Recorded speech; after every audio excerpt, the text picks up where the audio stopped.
Allez, c'est parti. On va se lancer. Donc, Marc, qui est à distance de chez lui dans sa montagne, et pas avec moi aujourd'hui à Boulogne. Il a quitté la région parisienne pour aller se réfugier en montagne. Ouais, voilà, oui. C'est surtout les 80 ans de maman. Donc, voilà. Ah, on Il y a voit des ça va. priorités dans la vie et Calliope, en tous les cas, n'est pas, Dans les prix. n'est pas aux premières loges, ça c'est clair. Voilà. On comprend parfaitement. Alors donc, on va se présenter, mais c'est les deux mêmes visages que vous voyez maintenant depuis presque 2 ans déjà, j'imagine. Donc, Raphaël de Saméros, 4 années d'expérience en tant qu'auditeur maintenant, ça passe vite les années. Auditeur Calliope, certains d'entre vous ont pu m'avoir sur des audits de surveillance, par exemple, et également à l'ISQ, chargé de mission qualité, donc assurer le management de notre qualité, nos processus pour attribuer les certificats Calliope en bonne et due forme. Voilà. Et toi, Marc? Bah écoute, voilà, les cheveux blancs continuent à arriver, mais sinon, bah, toujours plus de 30 ans dans la formation. Toujours auditeur à l'ISQ, ravi d'être avec toi pour co-animer ce webinaire, avec quelques actualités, bien évidemment, sur la formation, donc veille légale et réglementaire. Et derrière ça, un premier focus vraiment complet sur l'audit de renouvellement, quand programmé, etc., etc. Et on va y revenir, bien sûr. Exactement. Alors, donc, pour commencer, comme tu l'as dit, une petite partie actualité. Comme vous savez, on aime bien voilà, tout le temps garder en début de webinaire une petite partie actualité pour vous tenir informés. Donc, pour commencer, on avait fait 2 webinaires sur le BPF, et donc c'est trop tard maintenant, c'est passé, Marc, c'est ça? Eh oui, voilà, déjà trop tard, hein. La déclaration devait être faite en ligne. C'est comme pour nos impôts, ça se fait en ligne.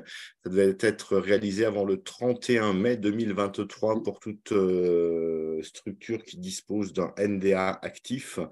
Donc, en sachant que lorsqu'on dit en ligne, donc c'est fini à l'heure du papier, de l'envoi des comptes de résultats des annexes à l'adresse ex-direct, ça ne se fait plus. Maintenant, si vous n'avez pas fait cette transmission, eh bien, vous risquez d'être confronté à une caducité au mois de octobre prochain.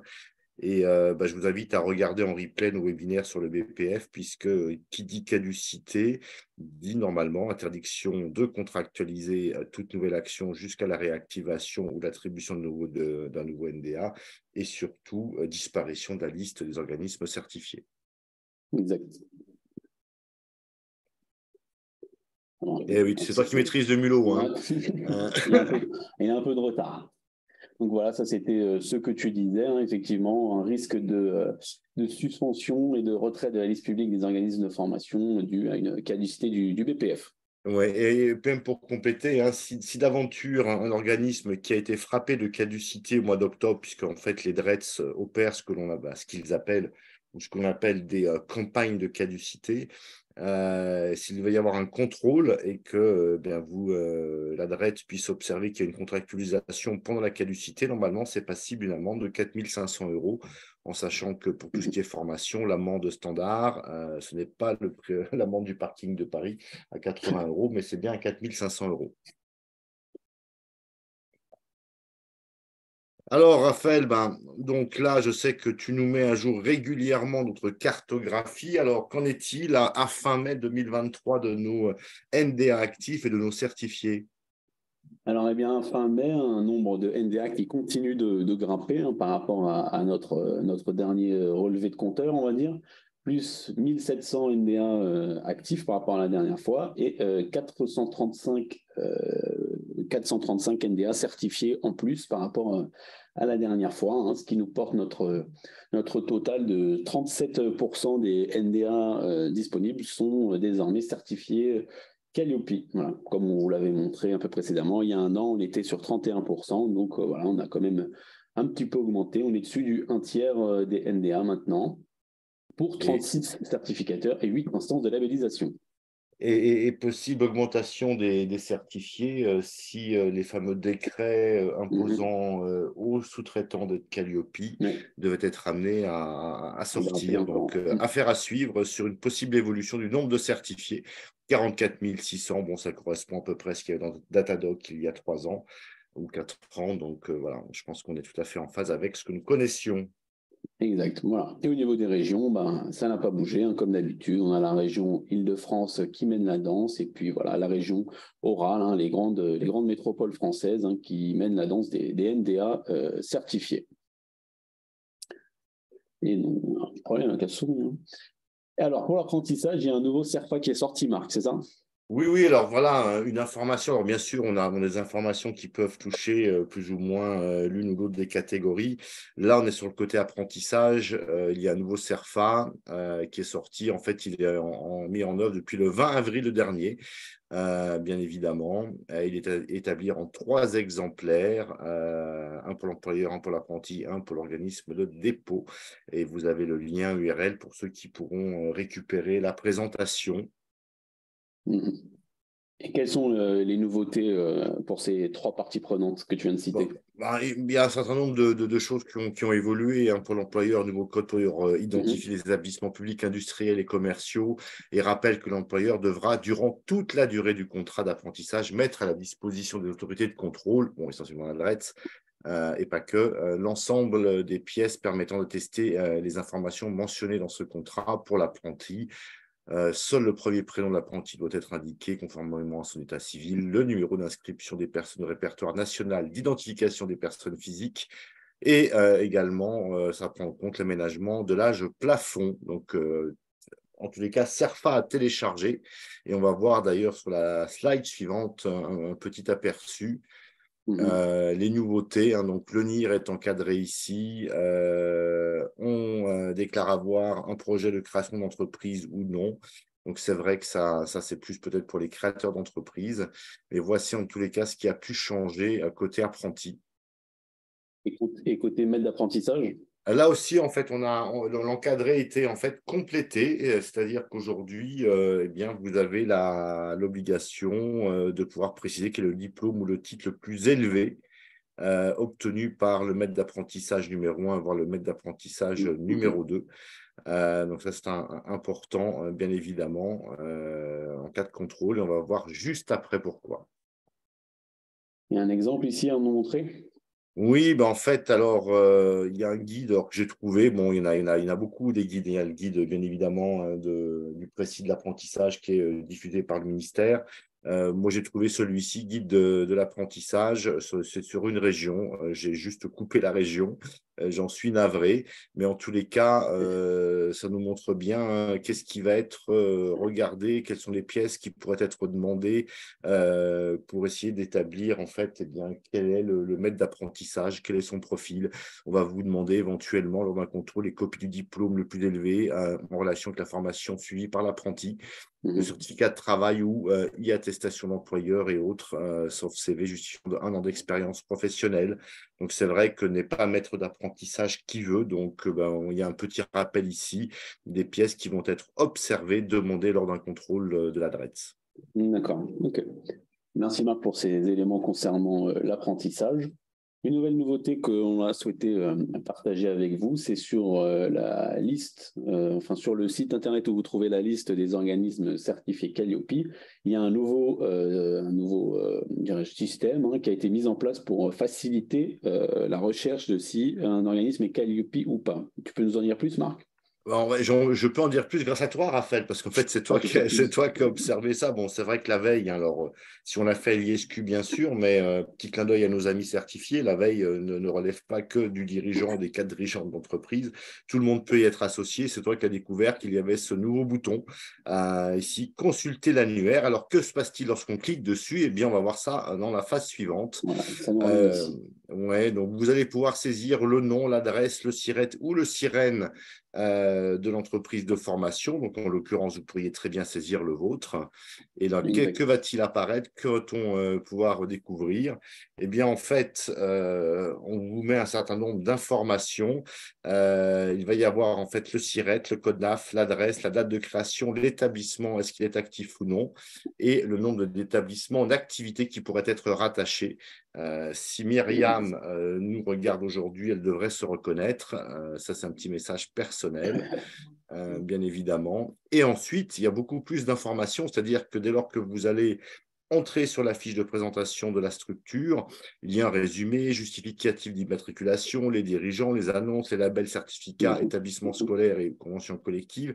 Et surtout, sur le label et certificat, eh bien là, vous avez vraiment un détail avec quelles sont les catégories certifiées. En l'occurrence, pour notre certifié qu'on a pris ici en exemple, eh bien, des certifiés sur 3 catégories d'actions, action de formation, VAE et action de formation par apprentissage. Bon, après, il y a des informations. On retrouve le numéro de NDA, bien évidemment. Le nombre de bénéficiaires qui est issu en fait, du dernier BPF que vous avez pu saisir. Donc, petit clin d'œil à ce qu'on a dit juste avant. Donc, c'est vrai qu'on a une carte d'identité beaucoup plus complète que l'on pouvait avoir simplement en téléchargeant, ce qui est toujours possible, bien évidemment, mais le fichier Excel qui reprend l'ensemble des organismes de formation certifiés. Donc, voilà, une très bonne source.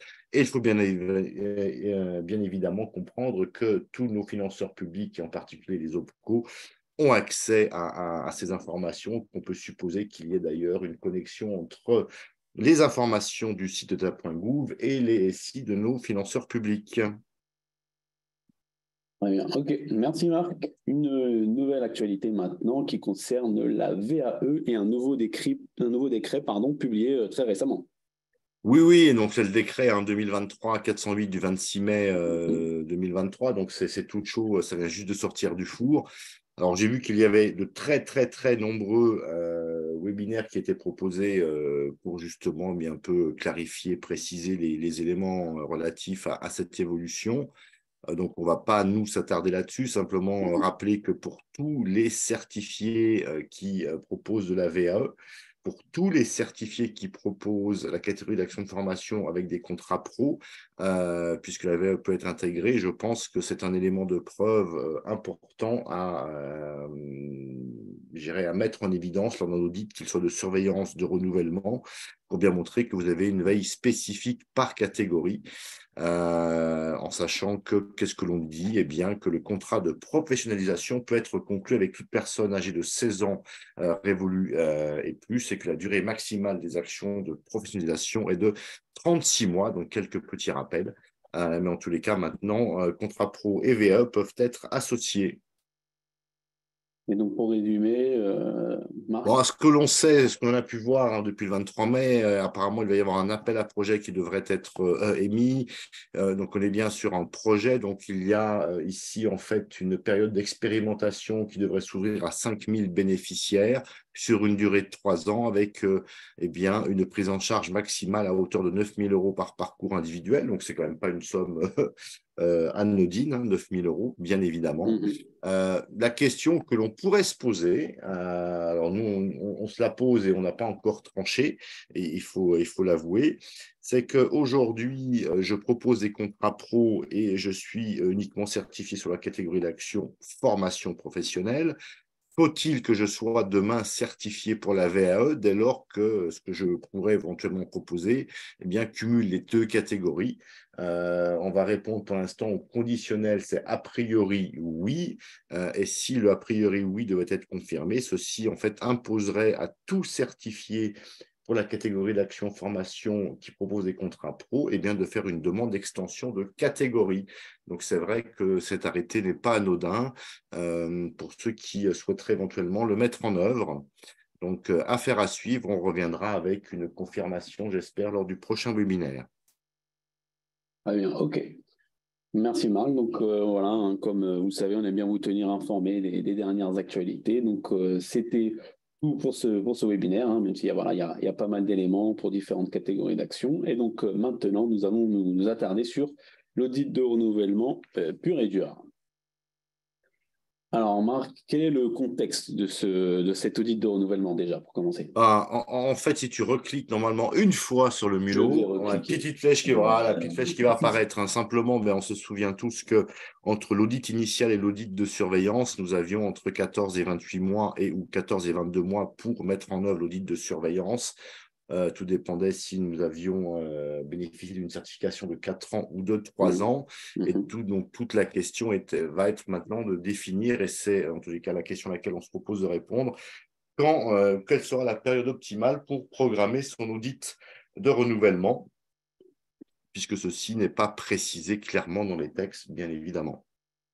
Très bien. Et donc, justement, les textes, qu'est-ce qu'ils nous disent, Marc, sur cet audit de renouvellement? Alors, en fait, je profite de ta réflexion sur les textes. Qu'est-ce que nous disent les textes aujourd'hui? Donc là, on est bien sur l'arrêté du 6 juin 2019 et on va parler de l'article 3. Pour autant, avant de parler de cet article 3, on vous a annoncé depuis quelques mois que nous attendions tous un arrêté modificatif de ce fameux arrêté du 6 juin. Mhm. Nous avons appris que, eh bien, en fait, le projet qu'on nous avait présenté au mois de janvier a été revu et qu'il devrait normalement voir le jour incessamment sous peu, avec pour certaines modifications une mise en œuvre immédiate et pour les autres une mise en œuvre au plus tard le 1er septembre. Marc a quelques soucis de connexion, apparemment. On va voir s'il revient. Posera bien évidemment un webinaire Voilà. pour décrypter en fait les modifications, quels sont les impacts que vous pourriez avoir, à défaut de dire subir, avec cette évolution. Maintenant, avec les textes aujourd'hui en vigueur, qu'en est-il? Eh bien, en fait, il suffit simplement de relire l'arrêté et l'article en particulier. Le renouvellement de la certification suppose la réalisation d'un audit de renouvellement sur place avant la date d'échéance du certificat. Cet audit donne lieu à l'obtention d'un nouveau certificat. La décision de renouvellement doit intervenir avant l'expiration de la certification et l'article 3 précise encore qu'en cas de renouvellement, la nouvelle décision de certification prend effet le lendemain de la date d'échéance du précédent certificat. Concrètement, qu'est-ce qu'il faut retenir de cet article 3? 4 informations majeures. Un, déjà, l'audit sera en présentiel. Donc, c'est vrai qu'on a eu des aménagements à cause de la pandémie. Audit présentiel, distanciel en surveillance, inversement. Là, en fait, il n'y a pas d'ambiguïté. L'audit de renouvellement, lui, sera en présentiel. Ça, c'est le point important. Deuxième point, la décision de certification doit intervenir avant l'expiration de la certification. Alors, la date d'expiration, comment je peux la trouver si je l'ai oubliée? Il suffit de consulter votre certificat et cette date est précisée sur votre certificat. Mais ça veut surtout dire que s'il y a eu des non-conformités lors de l'audit de renouvellement observé, eh bien, elles devront avoir toutes été levées pour que l'organisme certificateur puisse prononcer votre renouvellement. Donc, on va s'apercevoir ici une première grande différence par rapport à l'audit de surveillance, c'est qu'il ne faudra surtout pas attendre la dernière minute, puisque si le prononcé de renouvellement n'est pas effectif avant la date d'échéance, eh bien là, vous serez suspendu jusqu'à ce qu'on ait traité les non-conformités. Derrière ça, troisième point, vous aurez une édition d'un nouveau certificat. Alors, c'est important puisque dans le projet de modificatif de l'arrêté, vous aurez une obligation d'affichage sur Internet et dans vos locaux. Donc, mais on y reviendra lorsque l'arrêté sortira, bien évidemment. Et que la décision de certification prend effet le lendemain de la date d'échéance. C'est-à-dire que vous fassiez, on verra l'audit 2, 3, 4, 5, voire peut-être 6 mois avant, et s'il n'y a pas de conformité, vous ne perdrez pas pour autant de mois de certification sur votre premier cycle. De toute façon, le renouvellement se fera bien au lendemain de la date qui figure sur votre certificat actuel. Ok, merci Marc. Et donc, avec ces 4 éléments, est-ce qu'on peut définir un peu quand on doit programmer cet audit de renouvellement du coup? Ben, en fait, on va travailler en fait sur enfin, vous inciter et vous inviter à travailler sur un rétro-planning. C'est-à-dire qu'il faut partir en fait de la droite de la slide en se disant, tiens, quelle est ma date d'expiration? Très bien. Et en sachant qu'il faut, nous savons tous que chez quel que soit le certificateur et à l'ISQ, eh bien, lorsque les non-conformités sont levées, pour autant, le prononcé de certification ne se fait pas le jour même. Il y a toujours un délai pour la réunion de l'équipe qui doit statuer et décider. Donc, il faut se donner un petit délai de 10-15 jours. Derrière ça, nous savons aussi que si des non-conformités majeures devaient être observées lors de l'audit de renouvellement, les textes de loi prévoient que vous avez un délai de 3 mois pour présenter un plan d'action et le mettre en œuvre. Donc, il serait quand même dommage de ne pas bénéficier de ces 3 mois si les non-conformités majeures devaient être conséquentes ou peut-être difficiles à régler. Et nous savons aussi que la notification des non-conformités qui ouvrent ce délai de 3 mois, va intervenir 10 à 15 jours après la date d'audit, puisque l'auditeur fait son audit, il finalise son rapport, il l'envoie à l'ISQ, et l'ISQ retourne et renvoie au prestataire les fiches de non-conformité. Donc, si on ajoute tout ça bout à bout, 15 jours plus 3 mois, ça fait 3 mois et demi, plus 15 jours, ça fait 4 mois. Donc, concrètement, nous ne pouvons que vous inviter à programmer au plus tard votre audit 4 mois avant la date d'échéance, si vous ne voulez pas courir le risque d'avoir une suspension de certification. Et qui dit suspension de certification dit bien évidemment retrait de la liste des organismes certifiés et donc plus de contractualisation sur des fonds publics. Très bien, Marc. Alors, pour faciliter la compréhension de ce rétro-planning, on a mis en place un petit exemple que vous voyez apparaître ici. En fait, voilà, on est parti du point, on a pris un exemple très concret. Hein. Je suis un certifié dont la date d'expiration de mon certificat qui apparaît donc sur mon certificat. Il faut répéter tout ce qui est important 4 fois. Eh bien, c'est le 30 janvier et je fais mon rétro-planning. Donc, eh bien, nous ne pouvons qu'inviter nos plus de 200 personnes connectées aujourd'hui, sans compter tous ceux qui regarderont ça en replay. Eh bien, de faire ce rétro-planning et de se dire, eh bien, mon audit, ce sera entre 5 et 4 mois avant la date d'expiration, bien évidemment. Donc, à chacun de travailler là-dessus. Maintenant, ce n'est qu'une invitation. Nous ne pouvons pas vous l'imposer. Il faut aussi le savoir. Vous pouvez être joueur. Je ne gagne pas au loto et je ne vais pas au casino, donc je ne suis pas très joueur. Je pense que lorsqu'on dirige un organisme de formation, il est peut-être dangereux de prendre le risque d'avoir une suspension de certification et que dès lors que la loi nous donne un délai de 3 mois pour traiter de non-conformité majeure, il serait dommage de ne pas en bénéficier. Avis très personnel. Très bien, merci Marc. Et un autre avantage de anticiper un peu, si je peux dire, cet audit de renouvellement, c'est pour le prochain audit de surveillance aussi. Ben oui, parce qu'en fait, alors ce qui est intéressant, c'est qu'on a pu observer que la plupart des organismes ont attendu la dernière minute, puisque le traitement de non-conformité était possible après la date ou la période de mise en œuvre de surveillance. Donc, beaucoup d'organismes de formation aujourd'hui ont attendu la dernière minute pour mettre en œuvre leur audit de surveillance. Alors, c'est vrai que ça leur a permis de bénéficier d'un certain laps de temps sans audit. Pour autant, ils s'aperçoivent aujourd'hui que le corollaire de cette approche, c'est qu'ils vont devoir mener 2 audits en moins de 11 mois. Donc, bon, ils ont gagné d'un côté et perdu de l'autre. Maintenant, ce qui est certain, c'est que si je mets en œuvre mon audit de renouvellement 5 mois avant la date d'échéance, eh bien, sauf à ce que la loi soit modifiée, l'audit de surveillance, le second, sera toujours à mettre en œuvre entre le 14e et le 22e. Et il est vrai que, bien, typiquement, si vous faites ça entre le 14e et le 22e mois, vous pourriez presque avoir, entre l'audit de renouvellement et l'audit de surveillance, presque un laps de temps de 19 à 27 mois possible. Donc, je pense qu'il est important non seulement d'anticiper l'audit de renouvellement, mais surtout d'essayer d'avoir une visibilité sur votre cycle et à quel moment il serait le plus pertinent. J'ai envie de dire, ce qui serait bon, c'est de faire un audit par an. Ce n'est pas la peine d'en faire 2 en une année et rien pendant une autre. Après, chacun voit midi à sa porte, mais il est vrai que je pense qu'il faut programmer son audit de renouvellement et déjà imaginer à quel moment pourrait avoir lieu mon audit de surveillance pour le second, en tous les cas. Voilà. Et du coup, pour ce faire, on vous a encore mis un exemple pour illustrer ce que vient d'expliquer Marc. Ben oui, audit de renouvellement, hein, on le fait en août-septembre, 5 mois. Donc, en gros, eh bien, mon échéance, c'était le 30. Donc, je vais être au 1er février 2024. Je vais avoir le renouvellement de ma certification. J'aurai mon nouveau certificat. Et donc, eh bien, ensuite, je pourrais programmer mon audit entre le 1er avril, et ce n'est pas un poisson, 2025, et le 1er décembre 2025, et non pas 24. On a une petite typo sur le dernier pavé. On corrigera. Oui. Voilà. On va se tirer l'oreille nous-mêmes. C'est ça, exactement. Et donc, ce qui nous amène à une année 2024 très chargée. Alors, c'est le message que l'on fait passer à l'envi depuis plusieurs mois. On se rappelle, il y a eu en fait 2 lignes de départ, mais en fait, tous les certifiés, 4 ans ou 3 ans, ont la même ligne d'arrivée, c'est bien 2024.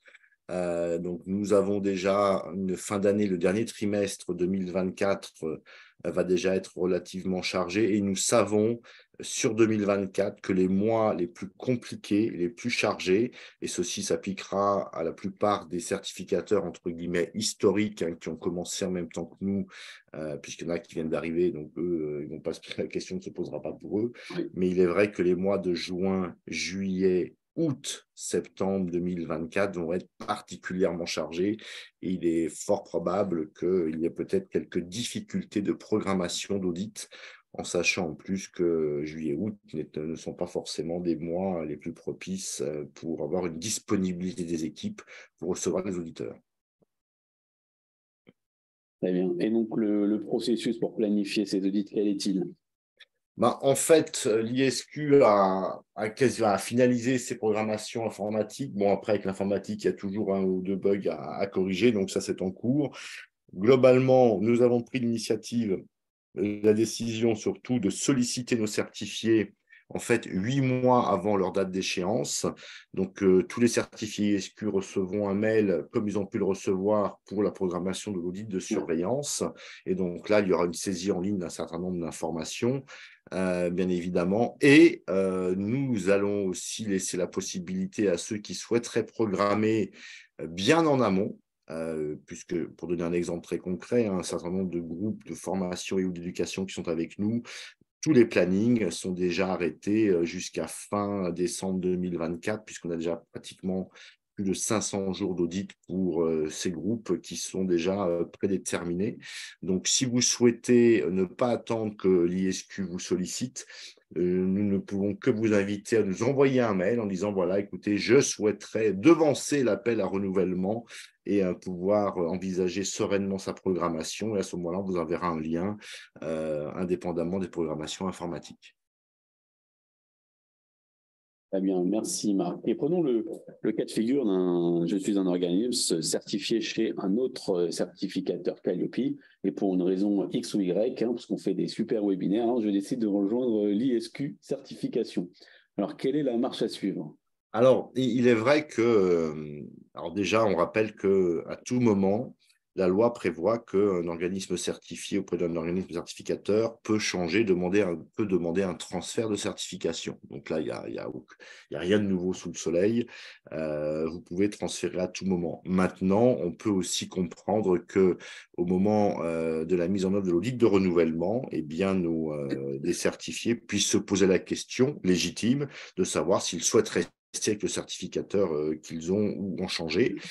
Nous savons qu'il y a eu déjà un certain nombre de demandes de transfert à l'ISQ.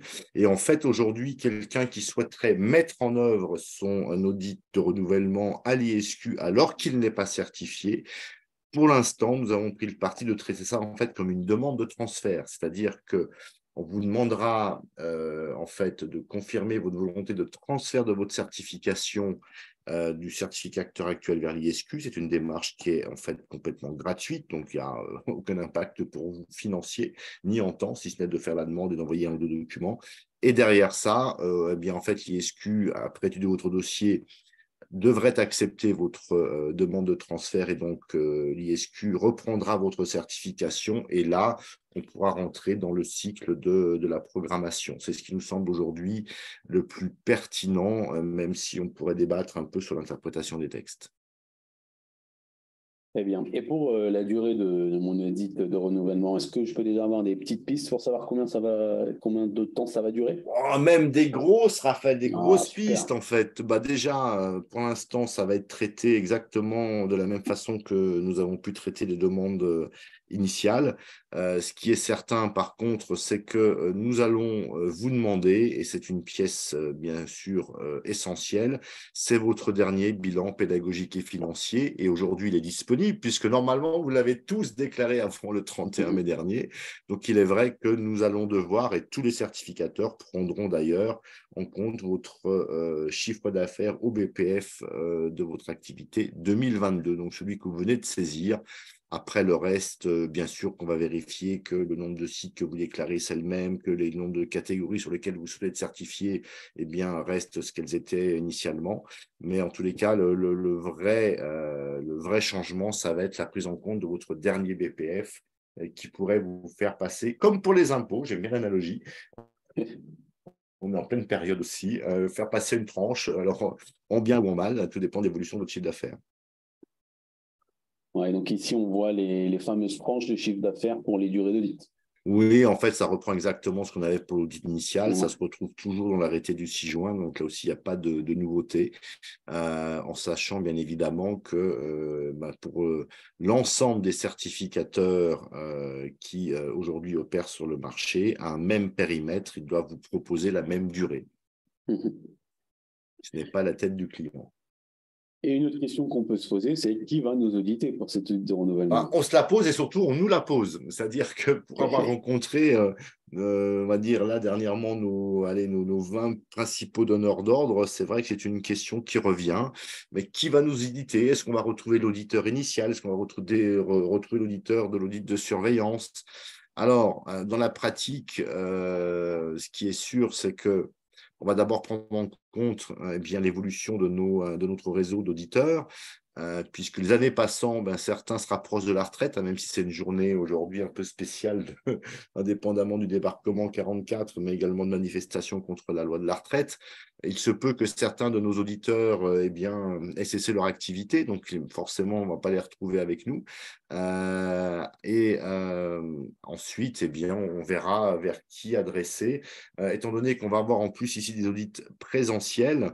Donc, forcément, on va dire que le lieu de résidence d'auditeur sera une clé d'entrée importante dans le choix de l'auditeur, même si on avait essayé d'avoir cette clé lors des initiaux, mais avec la notion de distanciel à l'époque, ça n'avait pas toujours été le cas. Donc, on va dire que l'affectation géographique sera déjà une clé très importante.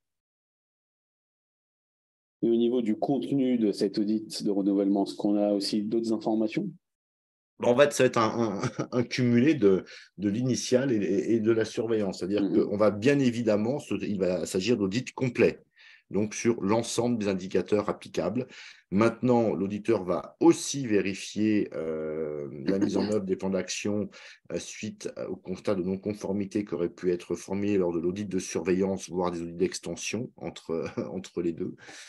Et on va aussi, bien évidemment, une nouvelle fois observer la bonne utilisation du logo.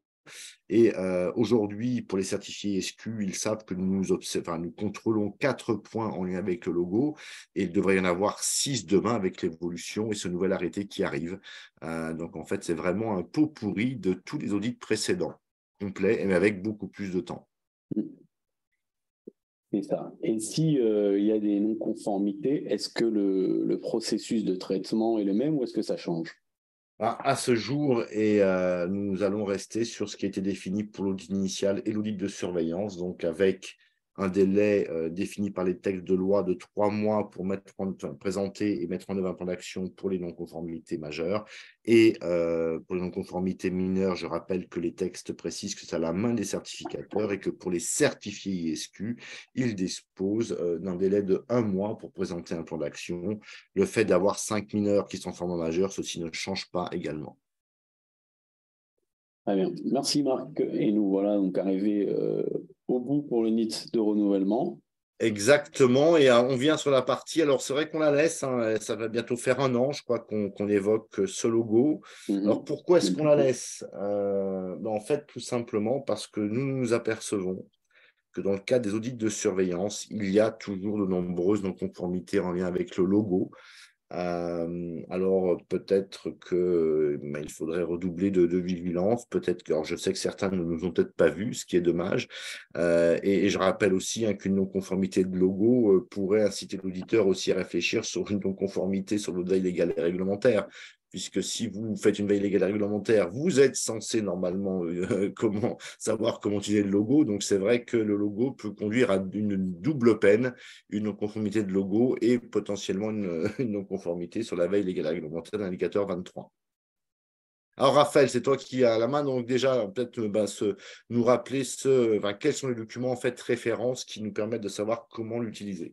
Donc les documents de référence, c'est la charte de la marque de garantie Calliope qui nous dit ce qu'on peut faire, ce qu'on ne peut pas faire. Et donc nous, certificateurs, on s'appuie sur ce document-là pour s'assurer que le logo Calliope est bien utilisé par nos certifiés. À noter également que l'État peut aussi à tout moment vérifier, aller sur votre site internet pour vérifier que vous utilisez bien votre logo Calliope. Quand je dis l'État, j'entends la DGEFP. Alors, les logos, puisqu'on en trouve encore des. Alors, d'ailleurs, c'est toujours intéressant, hein. Donc là, tu vas nous dire quel logo utiliser, en sachant que sur certains sites d'accompagnateurs, enfin, de ceux qui se prétendent accompagnateurs, ils arrivent quand même toujours à utiliser l'ancien. Ouais, et l'ancien, Alors, quel est le bon? il est bien ancien en plus, hein, Ouais. décembre 2020, hein, ça a changé, donc voilà, un peu 2 ans et demi maintenant, hein. Et donc c'est celui de droite avec le bandeau Marianne plus République française. Et juste le logo seul ne suffit pas, hein. Cette charte nous dit qu'il y a une motion obligatoire à compléter qui est la suivante. La certification qualité a été délivrée au titre de la ou des catégories d'actions suivantes. Et donc, vous listez, hein. Si vous avez du bilan de compétences, vous mettez action de formation et bilan de compétences. Si vous faites aussi de l'apprentissage, vous rajoutez action par apprentissage. Enfin, voilà, vous faites votre logo Calliope adapté à votre organisme. Et alors, donc, est-ce que l'on peut jouer un petit peu les Picasso? Eh oui, on peut là-dessus, mais que sur la phrase. Le logo, il n'a pas le droit de bouger, hein. Vous devez l'utiliser tel qu'il est, en rouge et en bleu, hein. On a connu, par exemple, certains prestataires qui l'avaient adapté à leur charte à eux. Donc, on a vu des Calliope verts, des Calliope jaunes, mais non, il faut qu'il reste bleu, blanc, rouge, hein, comme la France, ça ne bouge pas. Et que, comme je le disais plus tôt, au niveau de la phrase, la certification qualité a été délivrée au titre de là ou des catégories d'action. Là, vous pouvez faire du gras, de l'italique, le mettre à gauche, à droite, en bas, au-dessus. Là-dessus, il n'y a pas d'obligation. Il faut que ça reste à proximité du logo, mais voilà, la seule obligation, c'est la mention doit être de taille équivalente ou légèrement plus petite que processus certifié. Donc voilà, il ne faut pas mettre la phrase en police 54, mais sinon, le reste, ça va bien. Et alors, en synthèse, ce que je peux ou ce que je ne peux pas faire. Alors, en synthèse, ce que vous pouvez faire, utiliser le logo Calliope sur votre site internet, en page d'accueil, en pied de page, mais attention, les pieds de page, parce que si ça reste, ça peut bouger, ça peut porter à confusion. Je pense notamment si vous cliquez sur un lien qui ramène à un programme et que sur le footer, le pied de page, le logo Calliope reste, ça peut porter à confusion. Donc, soyez vigilants là-dessus.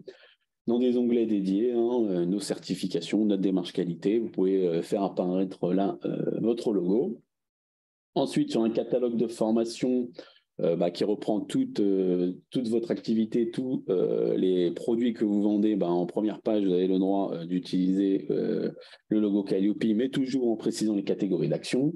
Si vous répondez à des appels d'offres et que vous envoyez des PowerPoint de présentation de votre organisme, vous pouvez mettre une slide, pareil, nos certifications, et apposer ici votre logo. Sur affiches ou brochures qui mettent en avant l'organisme et son fonctionnement. Donc, ce qu'on entend par affiche et brochure, hein, comme on sait, il y a plusieurs. Le langage de la formation est très varié, il y a plusieurs mots pour la même chose. Ce qu'on entend par affiche et brochure, c'est un papier commercial qui met en avant votre organisme. Nous faisons des formations en RH, en management. Là, vous pouvez mettre le logo Calliope et également signature de mail et carte de visite. Et ce que vous n'avez pas le droit de faire, c'est d'utiliser le logo sur les plaquettes de formation. La plaquette de formation, ce qu'on entend, c'est je réalise la formation prise de parole en public. Elle dure 7 heures, elle coûte tant. On va voir ça, ça et ça. Là-dessus, vous ne pouvez pas utiliser le logo Calliope car c'est un document qui est dédié uniquement à une action de formation et c'est ce qui est interdit par cette charte. Et donc ensuite, par extension, sur les documents liés à cette action de formation, on pourrait donc trouver un contrat, une convention, un programme, comme j'ai dit, une facture, une feuille d'émargement. Et bien là aussi, si vous utilisez le logo Calliope sur ce type de document, il faut l'enlever au plus vite parce que ce n'est pas conforme à la charte d'utilisation Calliope. Et pour finir, le papier en tête, car On ne sait pas, in fine, ce qui va se retrouver sur ce papier. Hein. Ça peut être un mail, si ça se retrouve d'être un mail de convocation pour l'information prise de parole en public du 6 juin 2023, et c'est pas bon parce que le papier, à ce moment-là, devient dédié à une action de formation unique. Et là, on rentre donc en non-conformité par rapport à la charte. Et voilà, j'ai fait le tour de différents cas de figure où le logo Calliope peut entrer. Enfin, je pense. Non, le tour est exhaustif, hein, et de rappeler que dans un webinaire précédent, on avait également rappelé les conditions d'utilisation du logo concernant le CPF. Donc, on voit qu'en France, on aime bien les logos et en tous les cas réglementer leur utilisation. Donc, voilà, donc, on a fait le tour de ce que nous voulions vous présenter aujourd'hui et il nous reste donc un petit peu de temps pour un question-réponse, en sachant que nous avons toujours en back-office Louis. Et rappelons que Benjamin, bien sûr, a œuvré dans la communication, l'organisation de ce webinaire. On me Très signale masculin que tout ça, l'ISQ. Hein. l'auditeur ISQ, un renouvellement, nous a fait supprimer le logo de toutes les signatures de mail, on me dit. Alors, je ne sais pas si c'est quelqu'un qui est certifié chez nous, mais a priori, s'il y a déjà eu un renouvellement, probablement pas. Donc, intéressant, hein? Non, alors on va répondre, hein, ou on va faire pour répondre, mais en fait, c'est une sollicitation qu'on a eue auprès du ministère et c'est la DGEFP qui a dit qu'on pouvait les mettre dans l'adresse mail. Donc, exact. si d'autres pensent savoir mieux ou avoir plus de pouvoir que la DGEFP, joker. En audit de surveillance, pardon. Donc, on me signale. Mieux. Donc, a priori, c'est des nouvelles directives. Non. Alors, nous restons sur Louis, on reste sur la réponse initiale de la DGEFP qui autorise à mettre sur les mails. Très bien. On y va sur les questions. Donc, j'en ai quelques-unes assez intéressantes. Déjà, on m'a demandé donc, de la part de plusieurs personnes une clarification sur les délais en cas de non-conformité majeure, 2 ou 3 mois. Alors, en fait, on va rappeler, la loi précise que le prestataire ont 3 mois pour présenter un plan d'action et le mettre en œuvre, et l'organisme certificateur pour s'assurer que le plan d'action est pertinent, que la mise en œuvre est effective. Et à l'ISQ, en fait, on le décline en 2 périodes. On laisse 2 mois à l'organisme prestataire pour présenter son plan d'action et mettre en œuvre, et on se laisse, nous, 1 mois pour observer et valider le plan d'action et la mise en œuvre. Mais le délai légal est bien 3 mois et 2 plus 1 font bien 3. Question, alors là, on a une question un peu sémantique que je pose volontairement en vous tendant une perche, messieurs. Comment se passe une demande d'extension en plus de renouvellement, par exemple, pour exploiter l'activité apprentissage ? En fait, ça se passe très, très simplement et c'est beaucoup plus, j'ai presque envie de dire que c'est le bon moment de faire des extensions, le renouvellement, puisqu'en fait, on va simplement, lors de la mise en œuvre de l'audit de renouvellement, on va devoir définir sa durée. Donc, on va vous solliciter sur votre chiffre d'affaires, BPF 2022. On va vous solliciter sur une mise à jour du nombre de sites. Donc là, s'il y a des nouveaux, il n'y aura pas d'extension à faire. Simplement, le périmètre va prendre en compte le nouveau nombre de sites. On va vous demander également quel est le périmètre en termes de catégories. Et en fait, c'est par rapport à votre chiffre d'affaires, au nombre de sites et aux catégories souhaitées, on va calculer la durée. Donc, en fait, l'extension se fera de fait. L'intérêt de le faire avec l'audit de renouvellement, c'est qu'il n'y a pas d'audit d'extension supplémentaire. Certes, la durée sera plus longue si vous avez plus de sites et plus de catégories, mais potentiellement, ça devrait être moins long que de faire l'audit d'extension seul. Alors, pour faire une... Ok, qu'est-ce qu'on me demande? Donc, je vais répondre à cette question. On me demande, doit-on s'adresser à Louis pour planifier l'audit de renouvellement en 2024? Et je vais la joindre à une autre question que j'ai reçue en ce qui concerne les délais de planification. Donc, j'ai demandé à programmer l'audit de renouvellement en mars. Cependant, on m'a demandé de recontacter en fin d'année pour un audit en avril 2024. D'accord? Donc ça, c'est un organisme qui est certifié jusqu'à l'année prochaine. Donc, quand conseilles-tu aux organismes, s'il n'y a pas une première prise de contact de notre part vers eux, de nous contacter pour planifier l'audit? Alors, Je vais reprendre et résumer un petit peu tous les éléments de réponse. Le premier, c'est que nous avons un peu tardé dans nos développements informatiques et aujourd'hui, normalement, ils sont finalisés.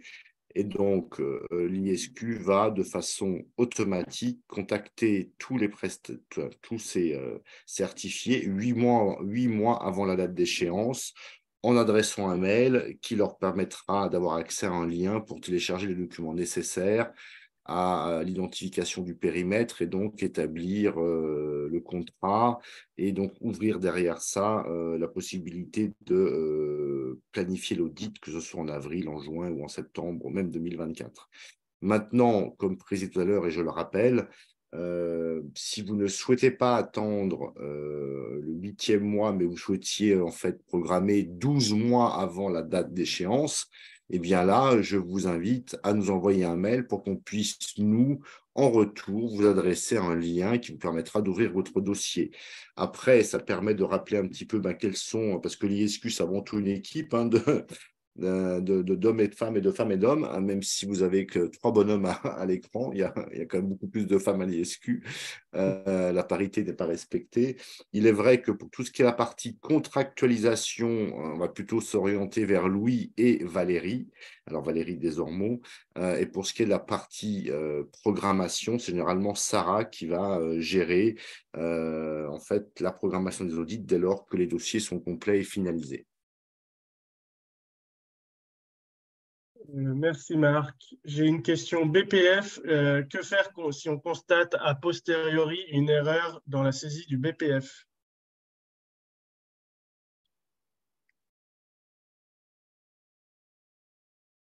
Tu m'as entendu?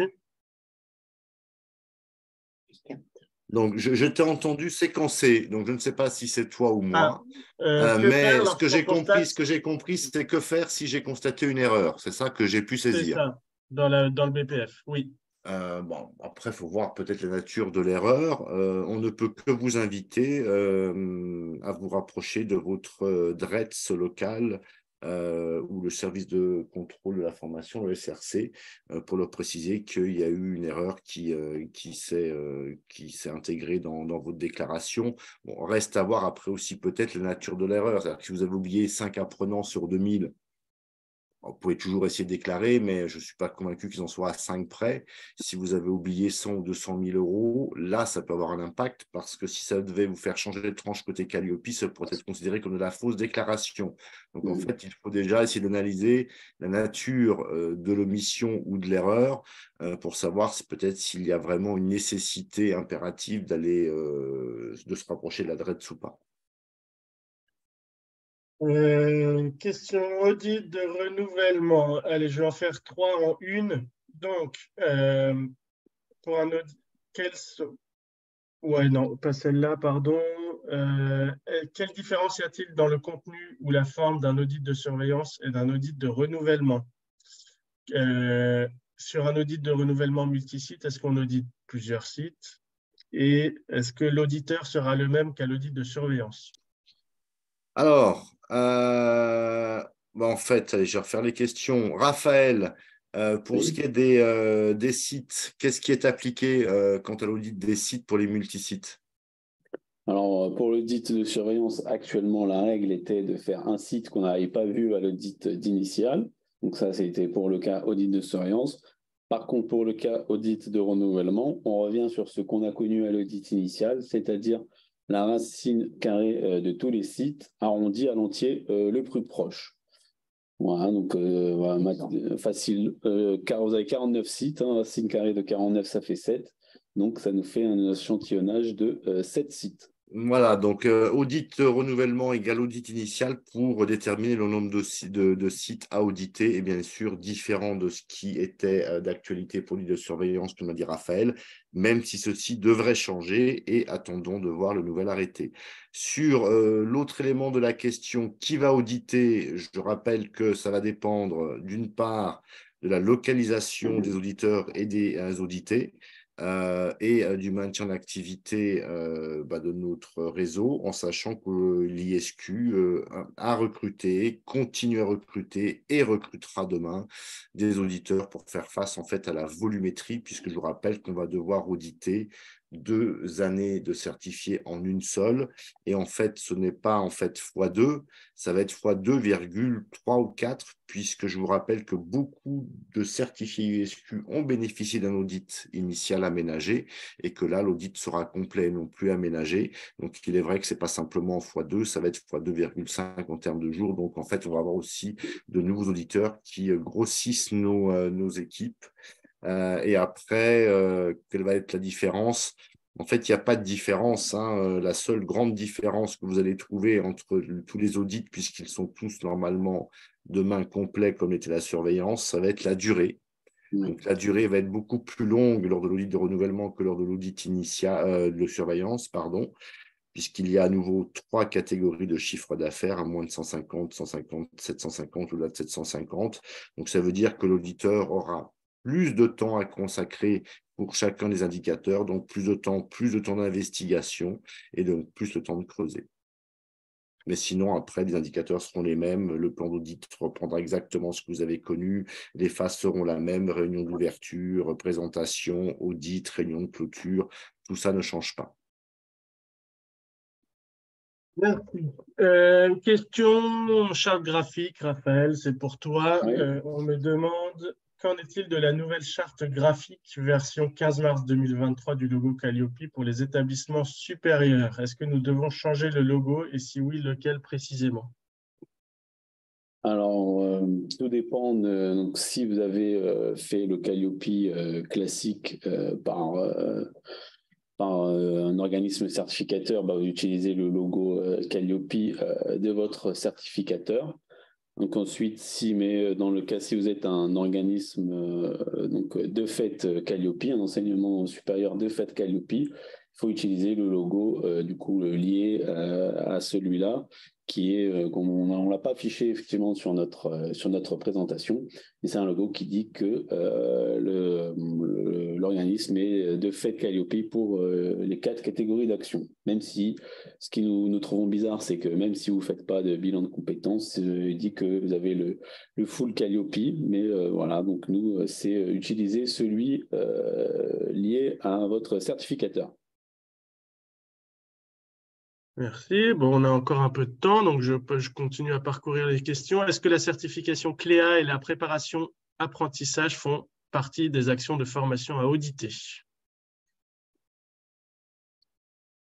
Cléa, potentiel. Après, il faudrait aller voir un petit peu dans quel cadre c'est mis, mais apprentissage forcément, sauf à être une UFA. Et Cléa, potentiellement, oui. Mais bon, une nouvelle fois, une réponse générale, sans connaître le détail de la situation, pourrait induire une mauvaise réponse. Mais a priori, les réponses sont oui. Bonjour, qu'est-il entendu à l'indicateur 27 par la dénomination de sous-traitance? Un diplôme université porté en apprentissage par l'organisme de formation fait-il de l'université un sous-traitant, par exemple? Je peux Comme répéter. disaient les inconnus, tu pourrais répéter la question? Oui. Un diplôme universitaire porté en apprentissage par l'organisme de formation fait-il de l'université un sous-traitant? En fait, il existe de nombreux organismes qui sont des partenaires de certificateurs. En fait, la question n'est pas, à mon avis, à ce niveau-là, même si on pourrait changer un peu plus. Un sous-traitant, aujourd'hui, ça va être en fait plutôt, d'une part, tout intervenant, donc on va dire formateur ou entreprise qui délèguerait un formateur dans le cadre de sous-traitance. Après, si on devait mettre 2 avocats ensemble, on aurait du mal à avoir une réponse uniforme sur la sous-traitance. Il est vrai que généralement, on audite en fait tout ce qui relève des intervenants externes dans les organismes de formation sur l'indicateur 27. D'accord, merci. J'étais passé à côté d'une question intéressante, toujours intéressante de toute façon. Pour résumer, on a un organisme de formation qui a été certifié en année X. Ils ont ouvert un CFA qui a été certifié 1 an plus tard. À partir de quelle date de certification courent les délais pour la surveillance et le renouvellement? Alors, en fait, donc si on comprend bien, donc il y a eu une première certification, il y a eu ensuite une demande d'extension de Tout à fait. certification. Donc, il faut bien, parce qu'après, on peut avoir aussi un autre MDA qui serait certifié sur l'apprentissage, et donc forcément, ma réponse serait différente. Pour un organisme qui a été certifié initialement sur la formation, qui a fait une demande d'extension, je ne peux que vous inviter à reprendre votre veille légale et réglementaire sur le question-réponse du gouvernement qui précise que, en fait, c'est bien la date du prononcé de la certification initiale. Les extensions de sites et ou de catégories n'ont pas d'impact sur la durée de votre certification. Donc, j'ai été, admettons que j'ai pu être certifié en 2020 sur la formation. J'ai fait une extension en 2021. Eh bien, la date d'échéance restera toujours en 2024. Ce ne sera pas en 2025. Merci. Alors, on m'a demandé 2 fois comment trouver le contact à la DRETS pour l'apprentissage. Alors, j'ai pas plus de développement sur la question. En fait, Euh, si, il y a deux choses que l'on peut dire quand même là-dessus. C'est que normalement, alors déjà, vous avez des DRETS par région et que si vous allez sur les sites de chacune des DRETS de vos régions respectives, il y a généralement un numéro de téléphone avec des créneaux horaires pour lesquels vous pouvez les solliciter et où vous avez toujours une adresse de contact normalement. Donc, Île-de-France, ça fonctionne et ailleurs aussi. Donc, je ne peux que vous inviter à vous rapprocher, en fait, d'aller consulter les sites des DRETS, essayer de trouver ces numéros de téléphone de contact et ou l'adresse contact. Et après, si vous êtes sur des diplômes de l'enseignement de l'éducation nationale, vous pouvez aussi potentiellement vous rapprocher de votre rectorat. Allez, 2 dernières questions. On me demande si, bah, pour l'audit de surveillance, mais également ça peut valoir pour l'audit de renouvellement, est-ce que les dossiers qui sont contrôlés sont sur la même période que le dernier bilan pédagogique et financier? En fait, on n'a pas de réponse précise. Ça va dépendre essentiellement. Alors, ça va dépendre de plusieurs éléments. Le premier, déjà, c'est quelle est la nature des actions que vous déployez. Est-ce qu'on est sur un organisme qui propose des formations courtes, plus de type, entre guillemets, FPC, donc 2 jours de management, 3 jours de vente, 2 jours de prise de parole en public, une journée d'Excel ou 30 heures de langue, ou est-ce qu'on est sur un organisme qui propose des formations en master et où on va avoir des jeunes, en fait, sur 3 ans, du bachelor au master. Donc, c'est vrai que là, on va avoir du mal à donner une réponse pour tout le La monde. réponse, c'est des formations courtes. Alors, sur les Voilà, dans ces cas formations particuliers. courtes, les formations courtes, nous rappelons que le message passé aux auditeurs à l'ISQ est d'essayer d'aller regarder des actions qui soient plutôt récentes et terminées, parce qu'en fait, ce sont sur ces actions que vous pourrez le mieux démontrer quels sont vos derniers process en place et quels sont vos derniers documents utilisés. Vous demandez d'aller chercher à la cave vos dossiers 2020 n'a aucun sens lorsqu'on fait un audit de renouvellement 2023. Et je pense que si les renouvellements arrivent sur le dernier trimestre 2023, eh bien, on ira plutôt regarder des éléments en lien avec 2023 et donc ce ne seront pas forcément des éléments qui auront été notés dans le cadre de votre BPF normalement. Et en sachant qu'il faut aussi que les actions soient représentatives. Donc en fait, l'échantillonnage peut parfois être complexe au regard des prestations des organismes. Ça amène la question suivante concernant le RGPD. Quid de l'archival des documents pédagogiques ou administratifs? Comment archiver et quoi? Et sur combien de temps? Alors là, en fait, on a plein de questions en même temps, donc ça va être Ouais. compliqué, va être compliqué de répondre, puisqu'en fait, l'archivage peut être en lien avec les RGPD comme peut ne pas être en lien. Nous vous rappelons que, en fait, des DRED sont précisés qu'il serait de bon ton de conserver, pour ce qui est des éléments en lien avec la formation professionnelle, donc pour les 4 catégories, 3 à 4 ans, voire 5 ans, en fait, les éléments en lien avec les actions. Une convention de formation a une durée de 3 ans, donc plus une année de marge, voire 2.